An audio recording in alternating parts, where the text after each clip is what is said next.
Advertencia. Narración de casos sensibles. Chloe despertó dentro de una maleta muy mareada. Al principio no supo exactamente cómo llegó ahí, entre voces de hombres que decían que iban a grabar mucho material con ella. Pero los recuerdos llegaron. Mientras la sustancia con la que le habían adormecido se iba reduciendo en su sistema.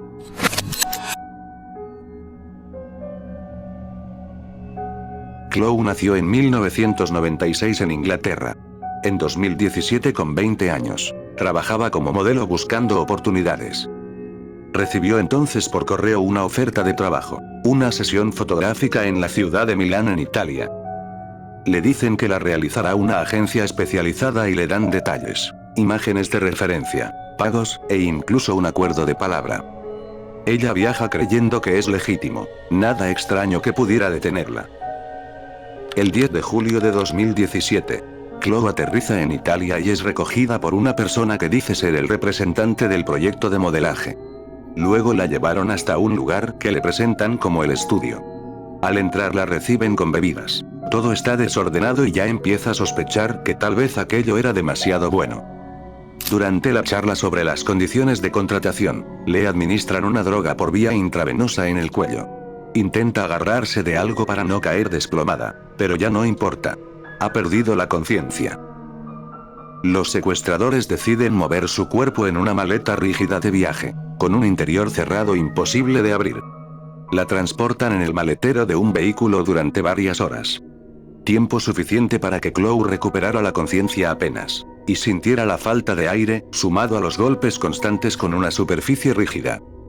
El coche atravesó carreteras secundarias hasta llegar a una vivienda aislada en Piamonte, región de Turín, en Italia. Allí será retenida durante 6 días, con el terror de poder ser abusada o asesinada por sus captores. Según lo publicado por los medios oficiales que estuvieron a cargo de la investigación posterior, durante esos días los captores actuaron con el siguiente esquema de secuestro.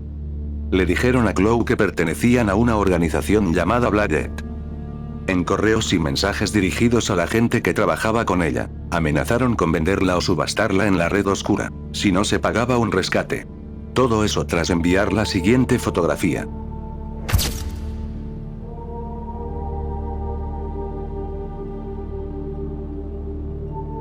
También mezclaron malos tratos, aislamiento y gestos más inofensivos para hacerle sentir agradecida.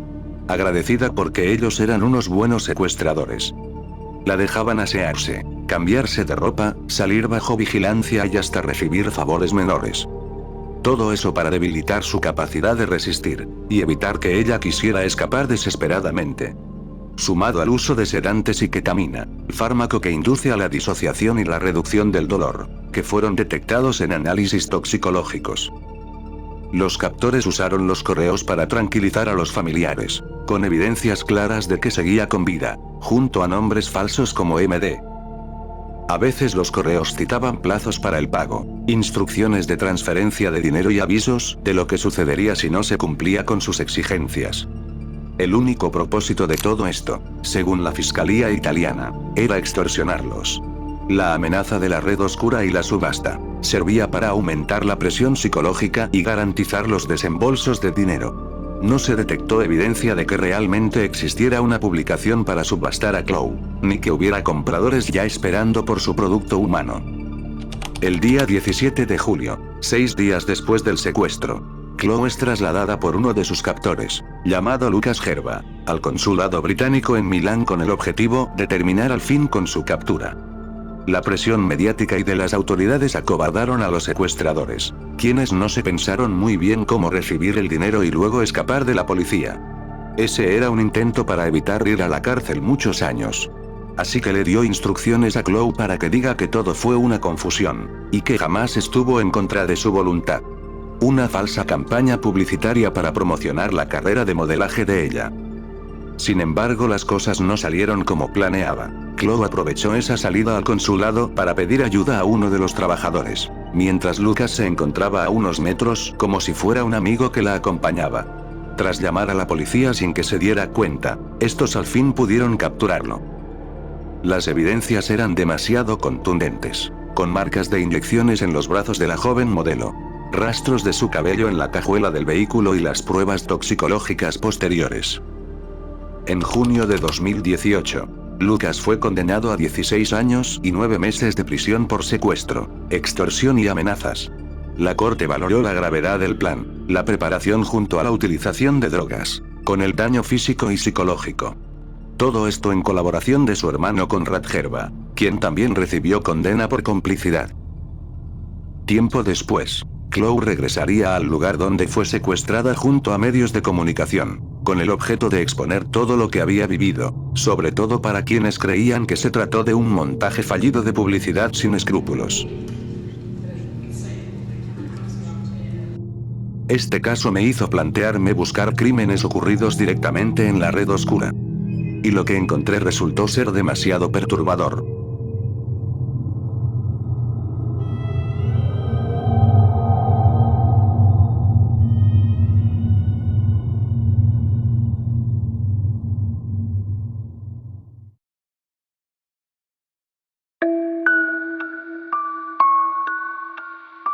La Red 764 es considerada de lejos una de las organizaciones delictivas más peligrosas de Internet. No solo por sus terribles actos, sino que también porque todas y cada una de sus víctimas no pasaban la mayoría de edad. Eso es algo que debes tener en cuenta a partir de ahora. La historia de la llamada Network 764 comienza en Texas en el año 2020, cuando un joven de nombre Bradley Keirenge, originario de Stephenville, empezó a formar un grupo en línea en servidores de Discord y otros espacios virtuales. A primera vista lo que estaba creando parecía una comunidad cerrada de jóvenes con inclinaciones extremistas, estética nihilista, y referencias a subculturas violentas de Internet. Pero pronto esa comunidad se transformó en una organización de explotación, extorsión y manipulación, con dinámicas que marcarían a miles de víctimas en todo el mundo. El nombre elegido, 764, proviene del código postal de la ciudad donde se encontraba su fundador. Un número aparentemente simple que se volvió sinónimo de abuso online, control psicológico y crimen transnacional. La red primero se basaba en reuniones de jóvenes que compartían material perturbador, imágenes violentas, contenido extremista sobre símbolos relacionados a ideologías fascistas, neonazis y con corrientes como la llamada Orden de los Nueve Ángulos, un culto satánico fundado en Inglaterra. Estos elementos ideológicos servían como marco de referencia para dar cohesión a un grupo turbio que no solo buscaba abusar, sino también llevar esa violencia a un terreno donde se mezclaba la idea de destrucción social llamada aceleracionismo, una corriente que promueve el colapso del orden establecido, y la glorificación del dolor. Con el tiempo sus integrantes ganaron la suficiente experiencia para darse consejos e instrucciones sobre captación de víctimas, particularmente niños y adolescentes en situaciones vulnerables. Ellos identificaban a menores en redes sociales, chats de videojuegos o aplicaciones de mensajería. Les enviaban mensajes de aparente amistad o interés romántico hasta que ganaban su confianza. Cuando conseguían esa conexión inicial, entonces pasaban a la parte de pedir fotografías íntimas, incitación a prácticas de autolesión, o a divulgar datos privados. Y con el material, los victimarios tenían el control para hacer lo que quisieran a partir de ahí. Amenazaban a los jóvenes con exponer públicamente esas imágenes, o con hacer daño a sus familias si no les obedecían. Las exigencias iban desde producir contenido sexual, hasta hacerse cortes en la piel con los apodos de los responsables, una práctica que dentro del grupo se conocía como code signing, o firmas con cortes. Para la Red 764 el sufrimiento de las víctimas era un espectáculo, un ritual de poder y al mismo tiempo, una forma de demostrar lealtad dentro de la organización. En cuestión de meses la red había generado una comunidad activa, en la que ellos competían por producir el material más extremo, compartiéndolo como si fueran trofeos virtuales. El prestigio en la red se medía en la capacidad de manipular y destruir psicológicamente a menores. Además de fotos y videos, se crearon lorebooks digitales que eran archivos en los que se mezclaban símbolos ideológicos, instrucciones de abuso, capturas de conversaciones y contenido íntimo de sus trofeos. Estos documentos servían como manuales de adoctrinamiento y como archivos de identidad cultural de la red, con los que se entrenaba a nuevos integrantes y se mantenía una narrativa de poder absoluto sobre las víctimas. Las cosas estaban funcionando correctamente en la organización, con sus puntos de captación repartidos en distintas redes sociales y la propia red oscura. Hasta que llegó el primer gran golpe en 2022, cuando se identificó a Bradley Keidenhead como su fundador. En 2023 lo procesaron en Texas y le condenaron a 80 años de prisión por posesión y producción de material ilegal, tras comprobarse que lo que había creado y distribuido llevaba unas connotaciones de violencia extrema, difíciles de procesar incluso para los jurados más experimentados. Su condena pudo ser el fin de la organización, pero solo causó que 764 se fragmentara en varias células, cada una con sus propios líderes compartiendo el mismo código de violencia, chantaje y radicalización. Una de las células más notorias fue dirigida por Richard Densmore, un veterano del ejército estadounidense que administraba un servidor de Discord conocido como Sewer, que en español significa alcantarilla. Allí también se manipulaba a estudiantes de primaria o secundaria para que se causaran mutilaciones. Les obligaban a realizar actos sexuales frente a cámaras y se amenazaba con difundir el material si querían dejar de hacerlo. Densmore también organizaba sesiones en las que sus víctimas debían lastimarse mientras los demás integrantes observaban, en una especie retorcida de placer colectivo. En noviembre de 2024 fue condenado a 30 años de prisión federal, con pruebas gráficas y testimonios que dejaron claro el nivel de sadismo y manipulación de la red. En paralelo, otros nombres comenzaron a surgir en los medios de comunicación. Jack Rocker, un joven de Florida, resultó ser arrestado por posesión del mismo material que el creador de la red 764, y condenado en 2025 a 7 años de prisión más una vigilancia de por vida. Este último era apenas un miembro sin importancia de la organización, y aún así acumulaba los suficientes crímenes para semejante condena. Otra de las células infames fue dirigida por Leonidas Baragianis, un ciudadano estadounidense que vivía en Grecia, y Prasan Nepal, residente en Carolina del Norte. Ambos encabezaban la facción conocida como 764 Inferno, considerada el núcleo más violento y activo del grupo tras la captura del fundador.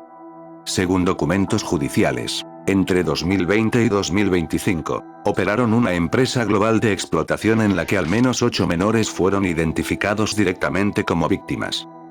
Se les acusó, aparte de todo lo mencionado con otros integrantes, de incitar al abuso de los propios familiares de sus víctimas bajo amenazas. Aquella gravedad en sus acciones llevó a que el Departamento de Justicia de Estados Unidos los procesara por múltiples cargos con la posibilidad de enfrentar cadena perpetua. Para hacerte una idea definitiva de este caso tan extenso y retorcido, en el año 2025 el FBI había abierto más de 250 investigaciones relacionadas en todas sus oficinas regionales. Lo que significa que no estaba limitado a un estado ni a un grupo reducido de personas, sino que se había expandido a escala nacional e internacional como si se tratara de un cártel o una organización terrorista. Los fiscales lo describieron no solo como un caso de abusos masivos, era una amenaza nacional que debía ser eliminada cuanto antes posible. Las víctimas de la red, en su mayoría de entre 8 y 17 años, han quedado con secuelas graves, trastornos de ansiedad, depresión, estrés postraumático, miedo constante a la exposición de su intimidad, intentos de atentar contra sus propias vidas, y en algunos casos aislamiento permanente. Para muchas la experiencia con la red fue un punto de quiebre en sus vidas, una herida que seguirá marcada más allá de las condenas judiciales. La lucha contra la red continúa.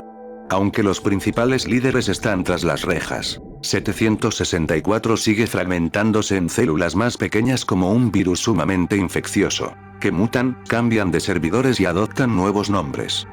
La ideología y las prácticas que Keidenhead sembró en 2020, todavía circulan en espacios oscuros de Internet. Por eso las autoridades insisten en que se trata de un fenómeno en evolución, que requiere cooperación internacional, vigilancia constante y apoyo integral a las víctimas.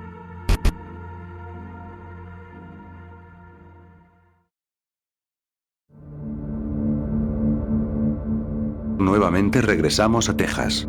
Con Alexander Nathan Barter. Tenía 21 años cuando las autoridades lo identificaron como responsable de uno de los intentos criminales más perturbadores rastreados en la llamada Internet oscura. En octubre de 2018 publicó un mensaje en un foro oculto, donde pedía de forma explícita ayuda para encontrar a un menor con el propósito de agredirlo sexualmente, asesinarlo y posteriormente cometer actos de canibalismo.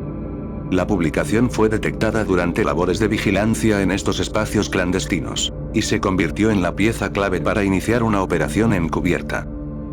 Un agente federal respondió al anuncio fingiendo interés en colaborar, tanto como proveedor como participante del delito. En los intercambios posteriores Barter detalló sus intenciones sin reservas. Expresó que quería experimentar con el homicidio, y que deseaba documentar todo el proceso, para compartirlo en distintos foros de la red oscura. En esas conversaciones se ofreció a cubrir los gastos de viaje de la supuesta víctima, y a coordinar el encuentro en una zona aislada de Texas. Las autoridades recopilaron cada mensaje como evidencia y, con la gravedad de lo manifestado, organizaron un operativo para detenerlo antes de que pudiera concretar sus planes. El 19 de octubre de 2018, se llevó a cabo la detención.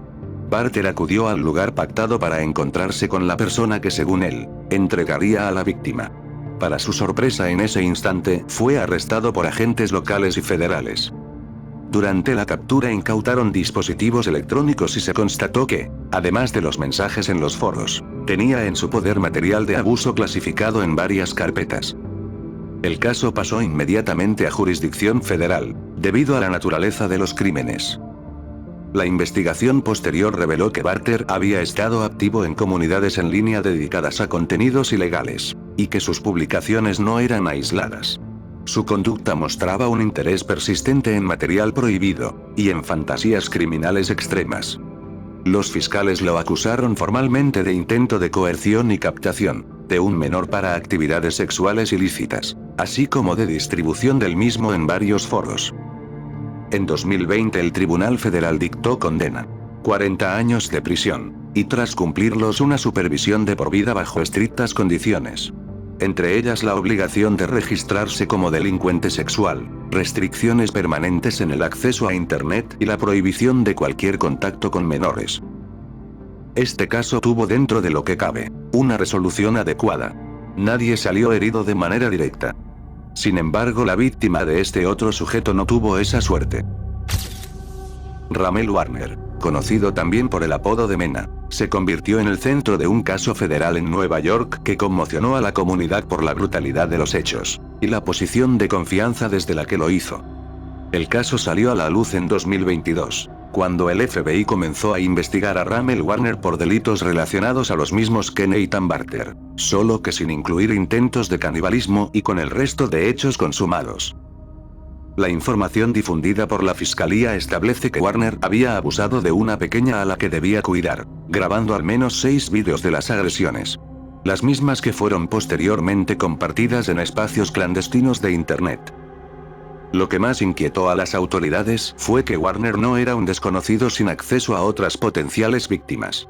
Por el contrario, había trabajado en programas después de clases en Brooklyn, y también en actividades extracurriculares ligadas a escuelas intermedias, lo que implicaba contacto con niños y adolescentes en un contexto en el que los padres confiaban en la seguridad del entorno. Tras reunir las pruebas, Warner fue arrestado y presentado ante un tribunal federal en Brooklyn. Los cargos incluyeron explotación sexual, así como producción y distribución del material grabado.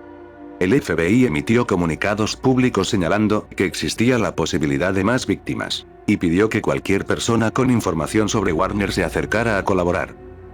Actualmente sigue en curso la investigación de ese depravado, y ofrece una idea de lo que pudo ser Nathan Barter, de haber podido cumplir con sus fantasías, pero llevadas a un nivel todavía más perturbado.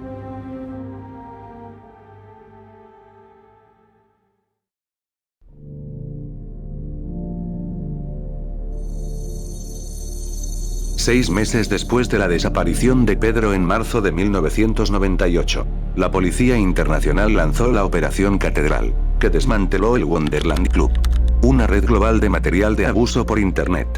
Entre el contenido incautado, que sumaba cientos de miles de imágenes, solo 16 menores pudieron ser identificados. En Portugal se difundió que uno de ellos era Rui Pedro. La propia madre declaró que había visto imágenes en las que reconoció a su hijo. Y todos estaban seguros que esas eran sus últimas fotos antes de ser asesinado.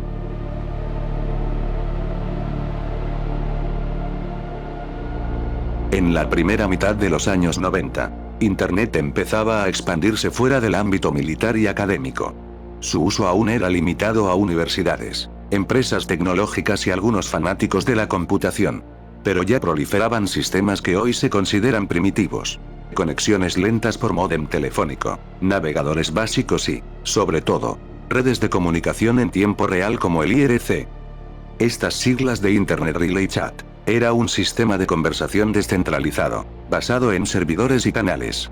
Cada canal funcionaba como una sala virtual donde usuarios de cualquier parte del mundo podían conversar en tiempo real. Para acceder bastaba instalar un cliente de IRC, introducir un apodo y conectarse a un servidor. Algunos canales eran públicos y cualquiera podía entrar. Otros en cambio eran privados y requerían contraseña o invitación. Esa arquitectura descentralizada y difícil de controlar, lo convirtió en una herramienta útil para comunidades de todo tipo. Aficionados a videojuegos, grupos políticos y redes criminales. En paralelo existían los servidores FTP, que permitían almacenar y transferir archivos entre computadoras remotas. En aquel momento no existían las plataformas de intercambio masivo que surgirían más tarde, como Napster o las redes P2P. Por lo que el FTP era el mecanismo ideal para compartir grandes volúmenes de datos, aunque con una interfaz rudimentaria. Ese ecosistema con canales de comunicación anónimos y servidores de archivos dispersos, fue aprovechado por grupos de depravados sexuales para intercambiar material ilegal. Algunos se limitaban a compartir colecciones obtenidas en revistas o en circuitos clandestinos físicos, mientras otros dieron un paso más. Comenzaron a organizarse en clubs virtuales cerrados, con reglas estrictas, jerarquías y criterios de admisión. Entre esos grupos surgió uno que, por su tamaño y por la magnitud de la operación policial que lo desarticuló, se volvió tristemente célebre como la mayor organización de producción y distribución de ese contenido, para aquellos años en Internet. El Wonderland Club. El club nació en 1995, en torno a un canal de IRC, llamado numeral Wonderland, escrito con un 0 en lugar de la letra, como era habitual en esos seudónimos digitales. No fue el primer grupo de este tipo, pero sí el que alcanzó mayor notoriedad. Varios de los fundadores ya habían participado en otros espacios similares, como el llamado Orchid Club, que funcionaba como una sala paralela donde se compartía material indecente de menores. Orchid ya estaba bajo la atención de las autoridades estadounidenses a mediados de los 90, tras la detección de abusos cometidos y transmitidos en directo por algunos de sus integrantes. Wonderland heredó de este un modelo organizativo basado en exclusividad. No era suficiente con querer entrar, había que cumplir requisitos muy estrictos. Según los reportes policiales y periodísticos de la época, el principal era entregar material propio o colecciones originales. Se hablaba incluso de la obligación de aportar hasta 10.000 imágenes como cuota de ingreso. La cifra exacta variaba según el testimonio, pero la idea era que para acceder, el aspirante debía demostrar que poseía un volumen considerable de contenido, asegurando así que el club siempre creciera en variedad de archivos. Existían administradores que controlaban el acceso, decidían expulsiones y regulaban el intercambio. Había también normas estrictas de confidencialidad. Compartir información del grupo con extraños o con autoridades significaba la expulsión inmediata. Además, los miembros utilizaban técnicas de seguridad como cifrados rudimentarios, contraseñas cambiantes y servidores de paso para alojar los archivos, intentando hacer más difícil el rastreo. El nombre fue elegido como referencia al mundo ficticio de Alicia en el País de las Maravillas, quizá como alusión al concepto de un lugar secreto donde los miembros podían actuar sin restricciones. Con estas características, Wonderland creció rápido. Su atractivo residía en ofrecer acceso a una colección masiva y en constante expansión de material ilegal, respaldada por la confianza de que todos los miembros habían pasado un filtro estricto. A mediados de los 90 ya contaba con integrantes en Estados Unidos, Inglaterra, Alemania, Australia y otros países europeos. La pista que más tarde conduciría a Wonderland Club se originó en Estados Unidos por el año 1996, durante una investigación contra el Orchid Club. Agentes de aduanas y del FBI detectaron algo especialmente grave. No solo trataban con intercambio de fotografías antiguas, sino con abusos cometidos y transmitidos en directo a través de Internet. Uno de los miembros del Orchid Club abusó de un menor frente a una cámara conectada a Internet, y transmitió el acto a otros miembros del canal, que observaban y daban instrucciones de qué hacer con la víctima. Fue la primera vez que las autoridades se enfrentaban a una agresión retransmitida de esta manera. El caso permitió documentar cómo la tecnología, aunque limitada a conexiones muy lentas y cámaras de baja calidad, ya se estaba utilizando no solo para distribuir material, sino para producirlo y compartirlo en vivo. El hallazgo llevó a varios arrestos en Estados Unidos. Entre los condenados estuvo Ronald Riva, uno de los acusados principales que recibió una sentencia larga de prisión federal. En el marco de esa investigación se analizaron ordenadores, registros de chat y servidores FTP, vinculados a la descarada organización. En esos análisis aparecieron referencias y conexiones hacia el canal de Wonderland alojado en servicios de IRC, donde participaba también el principal responsable de la transmisión. Ese fue el punto de enlace que hizo que las autoridades estadounidenses comenzaran a vigilar también al Wonderland Club. Y resultó ser el origen de la cooperación entre la policía británica y europea, que ya recibían alertas sobre redes de este tipo en sus propios territorios. Cuando las autoridades estadounidenses descubrieron la conexión entre ambos grupos organizados, la magnitud del problema se hizo evidente. Su siguiente objetivo aparecía como un espacio paralelo, aún más grande y cerrado, al que no se podía acceder sin cumplir exigencias muy concretas. Los investigadores de Estados Unidos compartieron sus hallazgos con la National Crime Squad de Inglaterra. Ellos tenían interés directo porque varios de los indicios apuntaban a ciudadanos británicos, que no solo consumían material. A su vez lo alojaban y distribuían desde servidores locales. Hacia 1997, a la lista inicial de países involucrados, se sumaron Alemania, Italia, Finlandia, Australia y otros. Esto obligó a un nivel de coordinación policial internacional poco habitual para los inicios de Internet. En 1998 se conformó formalmente la Operación Catedral, coordinada desde Londres con la participación de la Europol, el FBI y policías nacionales de más de una decena de países. Antes de dar el golpe final, los investigadores lograron infiltrar agentes en los entornos de IRC. Los archivos estaban organizados en carpetas clasificadas por edades, géneros y tipos de abuso, producidos y compartidos por los mismos integrantes. Ese modelo lo convirtió en uno de los mayores depósitos digitales de su época. Cuando más tarde se incautaron los servidores y discos duros, las autoridades contabilizaron 750.000 imágenes y decenas de miles de videos. Era un volumen sin precedentes, imposible de predecir hasta que las autoridades finalizaron su cacería. Los investigadores sabían que una red de ese tamaño no podía caer solo con arrestos individuales. Si se intervenía en un país sin cooperación, los miembros de otros lugares podían borrar pruebas y dispersarse asustados. Por eso planearon un golpe simultáneo en todos los territorios. Se fijó como objetivo central identificar a los principales administradores y distribuidores de Wonderland Club, desmantelar los servidores donde se alojaba el material, y detener a los usuarios más activos. En total participaron policías de 13 países, y el día señalado fue el 2 de septiembre de 1998. A primera hora de la mañana, equipos coordinados realizaron registros en decenas de domicilios de distintos países, basándose en las direcciones IP y rastros electrónicos recopilados en meses previos.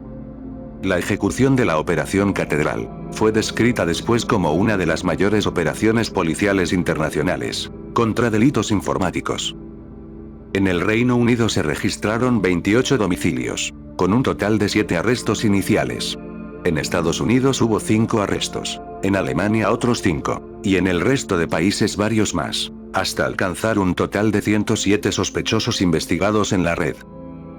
La magnitud del hallazgo fue tal que la prensa internacional se hizo eco inmediato, y la operación fue presentada públicamente como un éxito. El entonces ministro británico del Interior, Jack Straw, declaró que se trataba de la red de a menores más grande jamás descubierta en Internet. Tras los arrestos comenzó un proceso judicial complejo. No todos los 107 sospechosos pudieron ser procesados, ya que en algunos casos no había pruebas suficientes para vincularlos más allá del acceso ocasional al canal. Sin embargo, los administradores y miembros más activos sí enfrentaron cargos graves. La caída de Wonderland no significó el fin de estas redes, pero sí marcó un antes y un después en la lucha internacional contra la explotación en Internet. Y se reveló una potencial relación entre esta organización y el caso de Ru y Pedro, aunque sin poder haberse dado una verdadera justicia a ninguno de los sospechosos en ambas investigaciones. Para muchos esto pudo deberse a que Afonso vendió a Pedro en una red de abuso sexual, o que fue él mismo quien tomó las fotografías que tiempo después, su propia madre vería. Miles de integrantes que pertenecieron al Wonderland Club jamás fueron capturados. Así que es imposible calcular cuántos niños más debieron sufrir ante sus depravaciones.